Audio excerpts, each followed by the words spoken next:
it becomes necessary for one people to dissolve the political bands which have connected them with another, and to assume among the powers of the earth the separate and equal station to which the laws of nature and of nature's God entitle them, a decent respect to the opinions of mankind requires that they should declare the causes which impel them to the separation. We hold these truths to be self-evident, that all men are created equal, that they are endowed by their Creator with certain unalienable rights, that among these are life, liberty, and the pursuit of happiness, that to secure these rights governments are instituted among men, deriving their just powers from the consent of the governed, that whenever any form of government becomes destructive of these ends, it is the right of the people to alter or to abolish it, and to institute new government, laying its foundation on such principles and organizing its powers in such form as to them shall seem most likely to effect their safety and happiness. Prudence indeed will dictate that governments long established should not be changed for light and transient causes, and accordingly all experience hath shown that mankind are more disposed to suffer while evils are sufferable than to right themselves by abolishing the forms to which they are accustomed. But when a long train of abuses and usurpations, pursuing invariably the same object, evinces a design to reduce them under absolute despotism, it is their right, it is their duty, to throw off such government and to provide new guards for their future security. Such has been the patient sufferance of these colonies, and such is now the necessity which constrains them to alter their former systems of government. The history of the present King of Great Britain is a history of repeated injuries and usurpations, all having in direct object the establishment of an absolute tyranny over these states. To prove this, let facts be submitted to a candid world. He has refused his assent to laws the most wholesome and necessary for the public good. He has forbidden his governors to pass laws of immediate and pressing importance, unless suspended in their operation till his assent should be obtained, and when so suspended he has utterly neglected to attend to them. He has refused to pass other laws for the accommodation of large districts of people, unless those people would relinquish the right of representation in the legislature, a right inestimable to them and formidable to tyrants only. He has called together legislative bodies at places unusual, uncomfortable, and distant from the depository of their public records, for the sole purpose of fatiguing them into compliance with his measures. He has dissolved representative houses repeatedly for opposing with manly firmness his invasions on the rights of the people. He has refused for a long time after such dissolutions to cause others to be elected, whereby the legislative powers incapable of annihilation have returned to the people at large for their exercise, the state remaining in the meantime exposed to all the dangers of invasion from without and convulsions within. He has endeavored to prevent the population of these states, for that purpose obstructing the laws for naturalization of foreigners,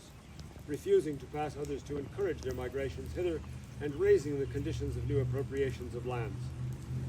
He has obstructed the administration of justice by refusing his assent to laws for establishing judiciary powers. He has made judges dependent on his will alone for the tenure of their offices and the amount and payment of their salaries. He has erected a multitude of new offices and sent thither swarms of officers to harass our people and eat out their substance. He has kept among us in times of peace standing armies without the consent of our legislatures. He has affected to render the military independent of and superior to the civil power. He has combined with others to subject us to a jurisdiction foreign to our Constitution and unacknowledged by our laws, giving his assent to their acts of pretended legislation, for quartering large bodies of armed troops among us, for protecting them by a mock trial from punishment for any murders which they should commit on the inhabitants of these states, for cutting off our trade with all parts of the world, for imposing taxes on us without our consent, for depriving us in many cases of the benefits of trial by jury, for transporting us beyond seas to be tried for pretended offenses, for abolishing the free system of English laws in a neighboring province, establishing therein an arbitrary government, and enlarging its boundaries so as to render it at once an example and fit instrument for introducing the same absolute rule into these colonies, for taking away our charters, abolishing our most valuable laws, and altering fundamentally the forms of our governments, for suspending our own legislatures and declaring themselves invested with power to legislate for us in all cases whatsoever. He has abdicated government here by declaring us out of his protection and waging war against us.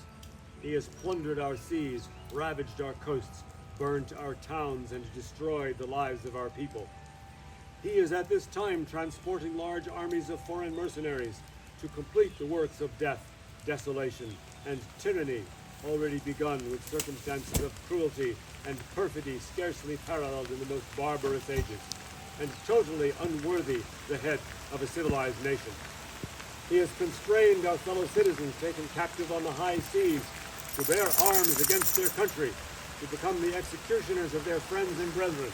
or to fall themselves by their hands. He has excited domestic insurrections amongst us, and has endeavored to bring on the inhabitants of our frontiers the merciless Indian savages, whose known rule of warfare is an undistinguished destruction of all ages, sexes, and conditions. In every stage of these oppressions, we have petitioned for redress in the most humble terms. Our repeated petitions have been answered only by repeated injury. A prince whose character is thus marked by every act which may define a tyrant is unfit to be the ruler of a free people. Nor have we been wanting in attention to our British brethren. We have warned them from time to time of attempts by their legislature to extend an unwarrantable jurisdiction over us. We have reminded them of the circumstances of our emigration and settlement here. We have appealed to their native justice and magnanimity, and we have conjured them by the ties of our common kindred to disavow these usurpations, which would inevitably interrupt our connections and correspondence. They, too, have been deaf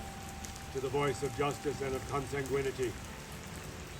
We must, therefore, acquiesce in the necessity which denounces our separation, and hold them, as we hold the rest of mankind, enemies in war, in peace, friends.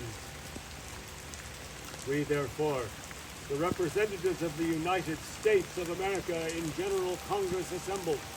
appealing to the Supreme Judge of the world for the rectitude of our intentions, do, in the name and by the authority of the good people of these colonies, solemnly publish and declare that these united colonies are, and of right ought to be, free and independent states, that they are absolved from all allegiance to the British Crown, and that all political connection between them and the state of Great Britain is and ought to be totally dissolved, and that as free and independent states, they have full power to levy war, conclude peace, contract alliances, establish commerce, and to do all other acts and things which independent states may of right do. And for the support of this declaration, with a firm reliance on the protection of divine providence, we mutually pledge to each other our lives, our fortunes, and our sacred honor.